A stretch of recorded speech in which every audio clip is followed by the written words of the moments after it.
Hello, How's it Mario. going? Going well, dude. It's going fucking killer. I'm super Glad to excited to hear talk that. to you. Me too, me too. Hell yeah. Would you like to introduce yourself and tell us your band's name and stuff so people can go find you? My name is Mario Garofano. I live in Greece and I'm in a band called Malignant. You can find us on Facebook, Instagram, and Bandcamp and YouTube. We have a promo out that we put out last year, and about now we should be releasing a new EP.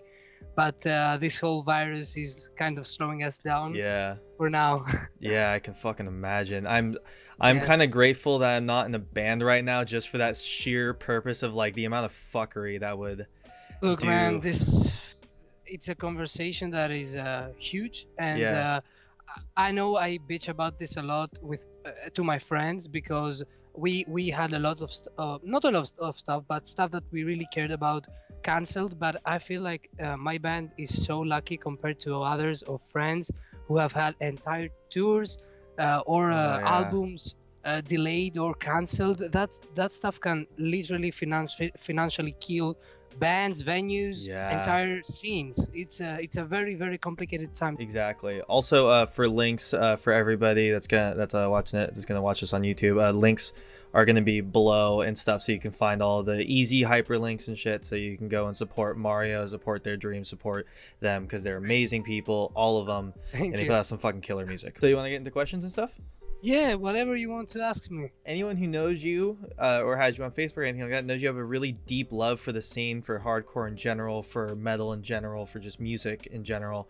When did you fall in love with hardcore? I've been into heavier music since elementary school through my aunt in Italy and my father, and then I just got into YouTube and started listening to several bands like Black Flag or Stick to Your Guns and stuff like that. So it's always been there, but the full-on explosion into deeper hardcore stuff was, I guess, when I was like 12, 13, and it's been there since, ever growing. I was also a Black Flag kid. My dad got me into Black Flag when I was young, and I got into like post-hardcore, like the real like kind of emo stuff, and then I just kind of grew from there and got harder and harder, and then I found hardcore, and I was like, this is what I want to listen to. So Yeah, exactly. I definitely It's the way it speaks to you. Yeah. Yeah, it has a way of grabbing a hold of you. It's amazing. Exactly. It's that. Well, I don't want to get too much into what hardcore is and what it means to me because that's a whole conversation that could last for a podcast.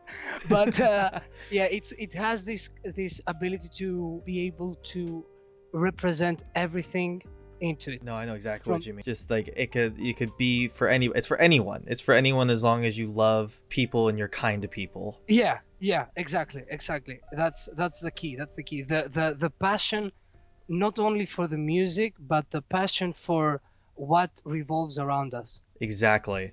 That's why I love this scene so much. That kind of answers the next question about what about hardcore is so appealing to you. But is it like anything regarding music, shows, community, logo? What exactly in the general scheme appeals to you? There are so many things, but I think at the core of it, what makes me want to be into this and get involved and listen and find out and read and write, it's the ability that hardcore gives you to express emotion in so many different forms, but yet in such a realistic way that can reach everyone, you know? Yeah, exactly. It's that feeling of empowerment, that feeling of justice, that feeling of not only music, the fact that it is not just something you do for fun, it's something bigger than that. It's something that is a community, that is a part of a social whole and not just individuals. Exactly.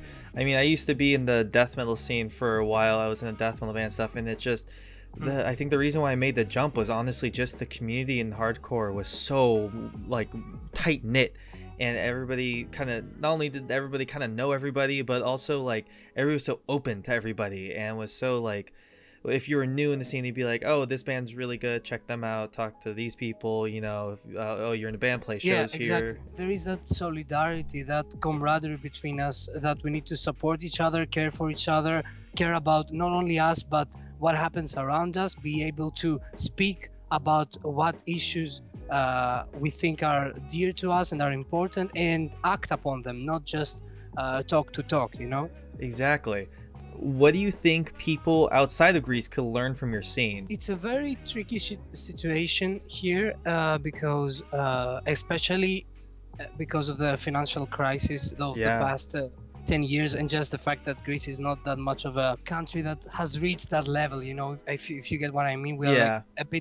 a bit back confronting to other places. That has caused the scene to be not big, but also has created an immense amount of humanity within the DIY scene. Because Yeah. here like the not DIY shows go well, but some not always. It's like very flu, if you get what I mean. It's not Yeah. so concrete, but because Greece is a place where anti-establishment or just leftist ideas and groups thrive more than other places in Europe. There's a like this that DIY political scene behind it. The DIY part of hardcore and punk and metal has such a power behind it, such a creativity, such a connection of people that care about each other and that work together to achieve new heights and achieve new experiences and new goals.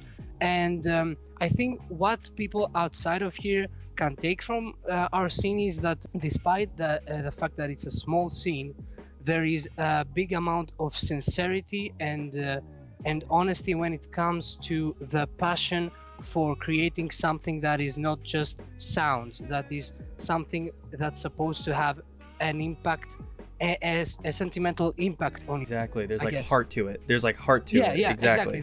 That's heart. There's that reflection of the fighting that everyone here has to go through, I guess, in some sort of sense. Exactly. It's always what I was kind of interested in. I've always been interested in talking to you about because of the fact of the financial crisis. Because one of my old friends is from Greece, so I was Mhm. well aware of it because he was talking to me about it. And I always wanted to talk to you about that because I always want to know what that would be like to be in the hardcore scene, but have this whole kind of chaos going on around you that's like out of your control. When it comes to that, I'm just 18, so there are people that I know that are way more appropriate to speak about this because they have lived it throughout their whole juvenile years or adolescence or like early 20s, who have has had a bigger impact on their lives.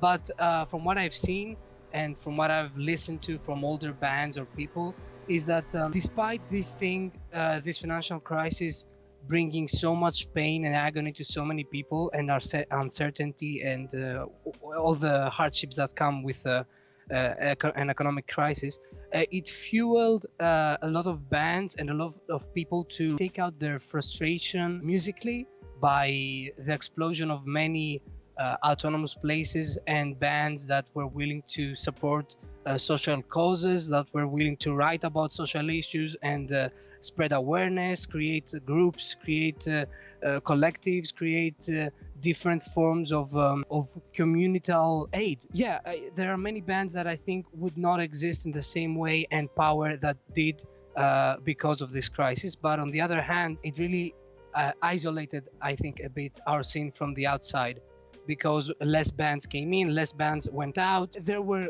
obviously horrible parts to it for the music scene, but also some positive ones coming from a place of anger, I guess. There's Yeah, like some yeah. kind of silver line. Like when you speak to me about the financial crisis, I go back to bands like Narcar or Procrastinate and many crust bands that took a sound that was very specific throughout like more than decades now, and refined it with this pure aggression coming from their personal hardships that made it so much more impactful on anyone that would listen to it or witness it live. And in a very strange way, this whole situation brought out a good thing music. And that's good. That's always good to hear. Hey, so like I said in the beginning, this is part 1 of 2. So this has been part 1 of the interview with Mario from Malignant out of Greece. You guys should go check them out. All the links for them are going to be below. And then in part 2 we're going to talk a little bit more, so why don't you subscribe and be on the lookout for it. Hey, you like that? Hey, yeah. Anyways, like part 1 of this interview, there's going to probably be another 5 to 10 minutes of the next one because we talk a lot. Thank you guys for watching. I hope you have a good rest of your day. I hope you discover some new music today.